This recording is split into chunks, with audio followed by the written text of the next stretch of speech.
MST CET या परीक्षेची तयारी अतिशय नियोजनबद्ध पद्धतीनं आणि आपण जो काही ॲक्शन प्लॅन आखलेला असणार आहे त्या ॲक्शन प्लॅननुसार आपली अभ्यासाची प्रगती निश्चित सुरू ठेवलेली असणारी आहे.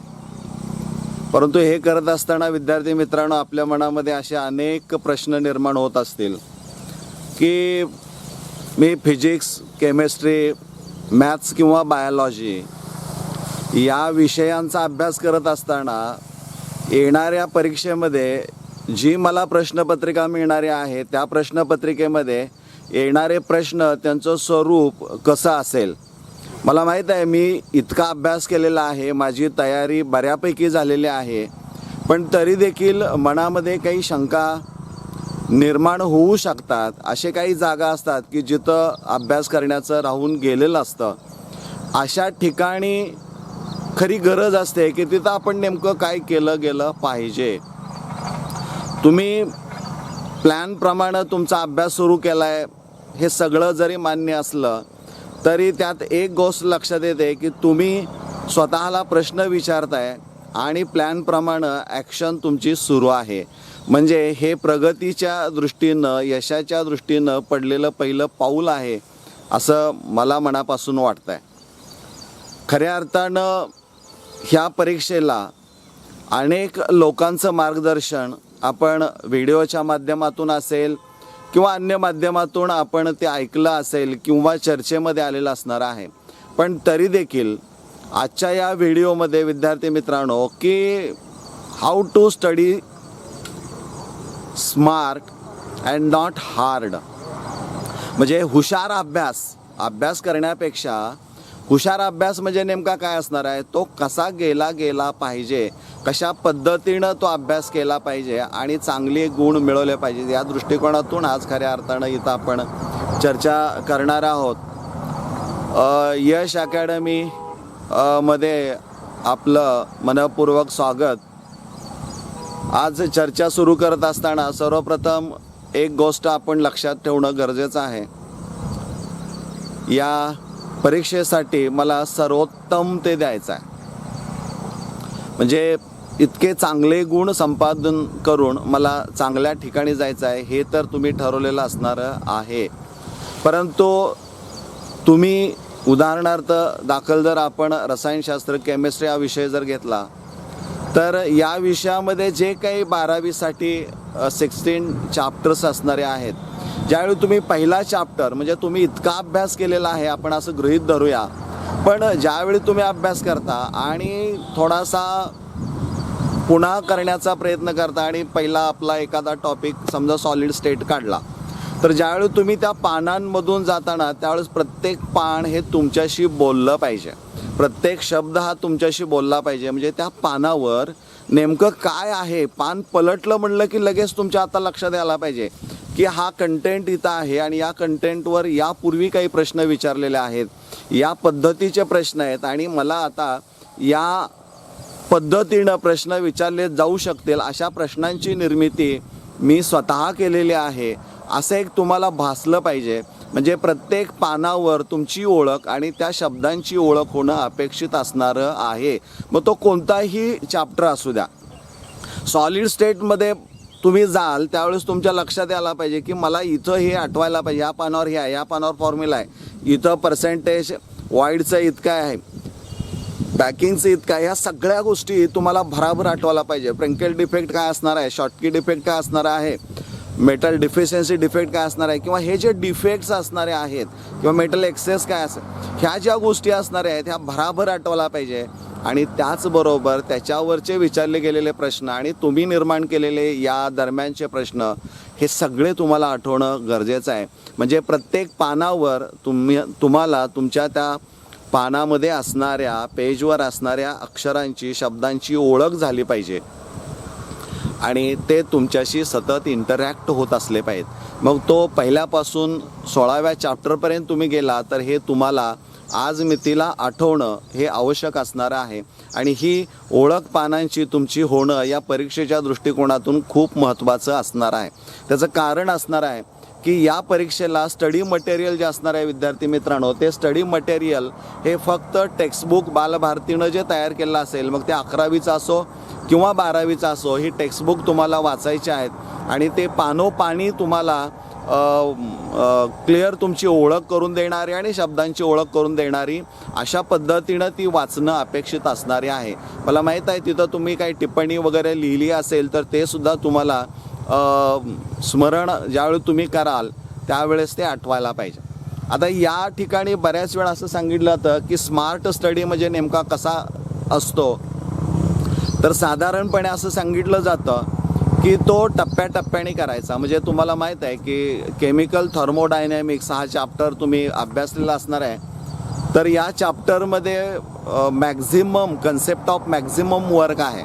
मॅक्झिमम वर्क मिळवायचं असेल तर याचा अर्थ असा आहे की तुम्हाला जास्त गुण मिळवायचे असतील, तसं मॅक्झिमम वर्क मिळवायचं असेल तर टप्प्याटप्प्याने तो जो अपोजिंग फोर्स असणारा आहे, म्हणजे दोन फोर्सेस आहेत, एक ड्रायव्हिंग फोर्स आणि त्याला विरोध असणारा तो अपोजिंग फोर्स. हे जर अपोजिंग फोर्स जर आपण थोडं टप्प्याटप्प्याने रिड्यूस करत गेलो, म्हणजे तुमच्या परीक्षेचा तणाव थोडा टप्प्याटप्प्याने तुम्ही अभ्यास करत करत जर गेला तर निश्चित तुम्हाला चांगले गुण मिळू शकतात. हा कन्सेप्ट ऑफ मॅक्झिमम वर्क म्हणजे तुम्हाला निश्चित माहीत असणारा आहे. म्हणजे टप्प्याटप्प्याने अभ्यास करणं, अभ्यास केल्यानंतर तो जो अभ्यास असणार आहे तो 20% फक्त वाचन असेल आणि 80% मात्र तो त्याचा सराव असणार आहे किंवा त्याला रिसाईट पाठ करणे किंवा मॅटर रिकॉल करणे ह्या गोष्टी अपेक्षित असणाऱ्या आहेत. विद्यार्थी मित्रांनो, या परीक्षेला चिंतन आणि मनन खूप महत्त्वाचं आहे. म्हणजे तुम्ही एखादा कंटेंट वाचला असेल, असं आपण गृहीत धरू एक कंटेंट वाचलेला आहे आणि त्या क्षणाला डोळे बंद करायचा आणि डोळे बंद केल्यानंतर तो कंटेंट काय आहे, त्यामध्ये वेगळेपण काय, ह्या सगळ्या गोष्टी आठवायच्या, त्यावर काय प्रश्न विचारलेला आहे हे सगळं आठवणं खूप अपेक्षित असणारं आहे. हे खूप महत्त्वाचं आहे. असं म्हटलं जातं की ज्यावेळी तुम्ही पहाटेचा अभ्यास करता, म्हणजे बऱ्याच वेळा असं पाहायला चित्र मिळतं की पहाटे 3च्या दरम्यान 4च्या दरम्यान विद्यार्थी उठून पहाटेपासून अभ्यास करायला सुरुवात करतो. इथं एक गोष्ट आपण लक्षात ठेवणं गरजेचं आहे की जर मी पहाटेचा उठून अभ्यास करत असेल, अर्ली इन द मॉर्निंग अभ्यास करत असेल, तर जी काही झोप असणार आहे माझी, जी जास्त कालावधी 8 तासासाठी म्हणूया, ती तुम्ही कमी केलेली असणारी आहे. म्हणजे तुम्ही तिथं झोपेचं एक त्याग करता आणि कमी कालावधीसाठी विश्रांती घेऊन तुम्ही जास्त अभ्यास करता. मग तिथं आउटपुट रिझल्ट हा चांगला मिळालाच पाहिजे. म्हणजे तिथं तुम्ही जो काही त्याग करता त्या त्यागाचं फलित हे चांगल्या गुणांमध्ये दिसणं अपेक्षित असणारं आहे. असं म्हणतात की ज्यावेळी तुम्ही सकाळी उठता, म्हणजे wake up with determination and go to bed with satisfaction, म्हणजे ज्यावेळी तुम्ही सकाळी किंवा अर्ली इन द मॉर्निंग ज्यावेळी तुम्ही उठाल त्यावेळी एक निश्चय करून उठलं पाहिजे की मला आज या दिवसभरामध्ये या विषयावर, या टॉपिकवर, या चॅप्टरवर मला हे सगळं करायचं आहे. आणि ते केल्यानंतर ज्यावेळी तुम्ही झोपेमध्ये जाता, झोपेला किंवा झोपण्यासाठी तुम्ही तयार होता, त्यावेळेस मात्र तुम्ही मागे वळून दिवसभरात काय केले हे पाहिलं तर तुमच्या लक्षात आलं पाहिजे की जे काही मी सकाळी उठल्यानंतर ठरवलेलं आहे ते सगळंच्या सगळं आज मी दिवसभरामध्ये पूर्ण केले आणि त्यामुळं तुम्ही शांत झोपी जाऊ शकता. म्हणजे तो अभ्यास दिवसभरामध्ये केला असेल तो तुम्हाला पूर्ण आठवला पाहिजे, त्याचं चिंतन झालं पाहिजे आणि मग मात्र तो तणाव हळूहळू काय होत जाणार आहे, कमी होत जाणारा आहे. विद्यार्थी मित्रांनो, तुम्ही ॲक्शन प्लॅन केला असेल. बऱ्याच वेळा असं होतं की तुम्ही चर्चा करता, हा माझा स्टडी प्लॅन आहे, हा माझा स्टडी प्लॅन आहे. कुणालाही तुमचा प्लॅन दाखवू नका, कारण प्रत्येक व्यक्ती ही वेगळी आहे असं अनेक वेळा तुम्हाला सांगितलेलं आहे आणि त्यामुळं त्या व्यक्तीनं त्याच्यासाठी केलेला तो प्लॅन असेल, त्यामुळं दुसऱ्याला न दाखवता आत्ता जी वेळ आहे ही वेळ प्लॅन दाखवण्याची नाही, तर तुम्ही जो रिझल्ट येणारा आहे परीक्षा झाल्यानंतर तो रिझल्ट दाखवण्याची वेळ आहे. म्हणजे तुम्ही चर्चेमध्ये असं केलं पाहिजे की माझं आता हे सगळं पूर्ण झालेलं आहे, इथं ज्या खाचाखोचा आहेत त्या पण मी पूर्ण वाचून त्याच्यावर अभ्यास केला आहे, त्याच्यावर चिंतन केलं आहे, त्याच्यावर मनन केलेलं आहे. Now I am ready to face the upcoming MST CET examination. म्हणजे इतकी खूणगाठ ही तुम्ही बांधली पाहिजे पण सगळ्यात महत्त्वाचं काय या क्षणाला तर प्रत्येक पानांची ओळख तुमची असणं अपेक्षित असणारं आहे. पान तुम्ही ज्यावेळी पलटत जाल ना त्यावेळेस तुम्हाला ते पान तुमच्याशी बोलायलाच पाहिजे, इतके शब्द तुमच्या जवळ आले पाहिजेत, किंबहुना ते बोलले पाहिजेत आणि मग बघा तुम्ही जे ठरवलेलं आहे त्यातलं सर्वोत्तम तुम्ही दिलेलं असणारं आहे. हे रिझल्टच्या स्वरूपामध्ये तुम्हाला निश्चित पाहायला मिळेल अशी एक मला खात्री वाटते.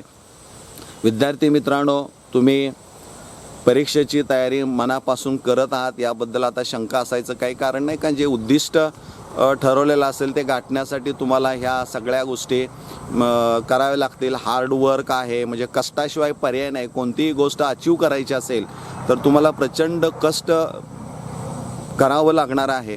ते करण्याची तुमची तयारी निश्चित असणारी आहे. तुम्ही फायनल स्ट्रॅटेजी म्हटलं की परीक्षा कधी आहे, आता ह्या तारखांकडं बघू नका. आज या मितीला जरी तुमच्याकडे ॲडमिट कार्ड नसलं तरी तुम्ही असं म्हणायचं काही कारण नाही की आता 4 तारखेला होईल का आणखीन प्रश्न निर्माण करू नका. प्रश्न परीक्षेचे निर्माण न करता प्रश्न कंटेंटवर त्या विषयावर तयार करा आणि त्याची तयारी पूर्ण करा.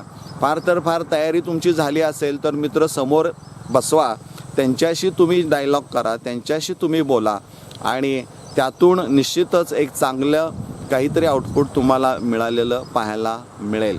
पुन्हा एकदा येणाऱ्या परीक्षेला आणि एकूणच तुमचा जो स्टडी प्लॅन असणारा आहे त्या नियोजनाला माझ्या हार्दिक शुभेच्छा असतील. त्याप्रमाणे तुम्ही अभ्यास करावा आणि चांगलं यश संपादन करावं असं मला मनापासून वाटतं. धन्यवाद.